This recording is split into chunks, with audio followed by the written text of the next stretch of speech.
सबको राधे राधे, जय श्री कृष्णा। मकर संक्रांति पे सुनने वाली धर्मराज जी की कहानी है। एक गांव में एक बुढ़िया रहती थी। वह बहुत पूजन व्रत करती थी। उसकी आयु पूरी होने पर उसे यमदूत लेने आए और वह उनके साथ चलने लगी। रास्ते में चलते चलते एक गहरी नदी आई तो यमदूत ने उनसे पूछा, माता तुमने गोदान किया है या नहीं? बुढ़िया ने उसी समय पूरी श्रद्धा से गाय का ध्यान किया तो गाय उसके समक्ष आ गई। फिर बुढ़िया उस गाय की पूंछ पकड़कर नदी आसानी से पार कर गई। कुछ देर बाद उसके रास्ते में कुत्ते आ गए। तब यमदूत ने कहा, कुत्तों को खाना दिया था या नहीं? बुढ़िया ने फिर कुत्तों का ध्यान किया तो वे रास्ते से चले गए।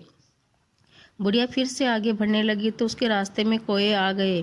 उन्होंने फिर उनके सिर में चोंच मारनी शुरू कर दी तो यमदूत बोले कि किसी ब्राह्मण की बेटी के सिर में तेल लगाया था या नहीं? बुढ़िया ने फिर ब्राह्मण की बेटी का ध्यान किया तो कोए वापस चले गए। आगे बढ़ने लगी तो बुढ़िया के पैर में कांटे चुभने शुरू हो गए और यमदूत ने फिर कहा, बोला कि आपने खड़ाऊ का दान किया है या नहीं? तो बुढ़िया ने दान का ध्यान किया तो खड़ाऊ उसके पैर में आ गए। बुढ़िया फिर आगे बढ़ी तो फिर चित्रगुप्त ने यमराज जी से कहा कि आप यहाँ इसे किसे लेकर आए हो? तब यमराज ने बोले कि बुढ़िया ने दान पुण्य तो बहुत किया है, लेकिन उन्होंने अपने जीवन में धर्मराज की कुछ भी नहीं किया, इसलिए आगे के द्वार इसके लिए बंद है। धर्मराज की सारी बातें सुनने के बाद बुढ़िया बोले कि आप मुझे सिर्फ 7 दिन के लिए धरती पर वापस भेज दो। मैं पूरी श्रद्धा से धर्मराज जी का व्रत और उद्यापन करके वापस यहाँ लौट आऊंगी। धर्मराज ने उन्हें धरती पर वापस भेज दिया। बुढ़िया अपने गाँव आ गई और गाँव वालों ने उसे भूतनी समझकर अपने दरवाजे बंद कर लिए। जब वह अपने घर गई तो उसके बेटे बहू भी डर के मारे दरवाजे बंद कर लिए। बुढ़िया ने कहा कि मैं भूतनी नहीं हूँ, मैं तो धर्मराज जी की आज्ञा से 7 दिन के लिए धरती पर वापस आई हूँ। इन 7 दिनों में धर्मराज जी का व्रत और उद्यापन करूंगी, जिससे मेरे परलोक के रास्ते खुल जाएंगे। बुढ़िया की बातें सुनकर बेटे बहू उसकी पूजा के लिए सामग्री ले आए, लेकिन जब बुढ़िया कहानी कहती तब वह हुंकारा नहीं भरता, जिससे बुढ़िया बाद में अपनी पड़ोसन को कहानी सुनाती और हुंकारा भरती। इस तरह से 7 दिन धर्मराज जी की विधि विधान से पूजा और उद्यापन करने के बाद धर्मराज जी बुढ़िया को लेने आए, विमान भेजे। स्वर्ग से आए विमान को देखकर बेटे बहू के साथ सारे गांव वाले भी स्वर्ग जाने को तैयार हो गए। बुढ़िया ने कहा कि तुम कहाँ तैयार हो रहे हो? मेरी कहानी तो सिर्फ मेरी पड़ोसन ने सुनी है, इसलिए मेरे साथ यहीं जाएगी। सारे गांव वाले बुढ़िया से धर्मराज जी की कहानी सुनने का आग्रह करने लगे।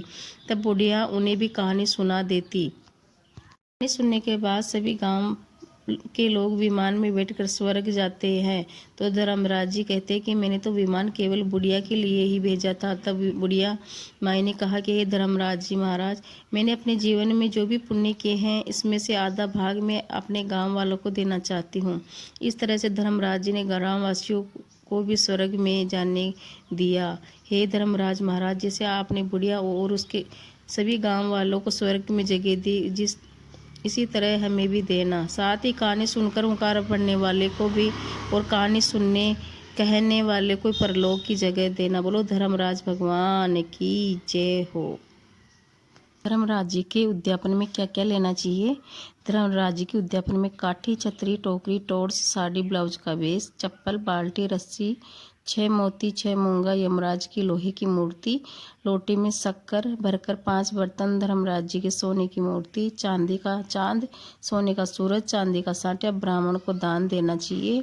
ये धर्मराज जी के उद्यापन की सामग्री है। इसके बाद में गणेश जी की कहानी सुन के आप इस नियम को पूरे 1 साल तक ले सकते हैं। अगर आपसे 1 साल तक नहीं बन पड़ता है तो आप हर 14 तारीख को, जो संक्रांत की 14 तारीख आती है, हर महीने की 14 तारीख आती है, उसको आप ये कहानी सुन ले।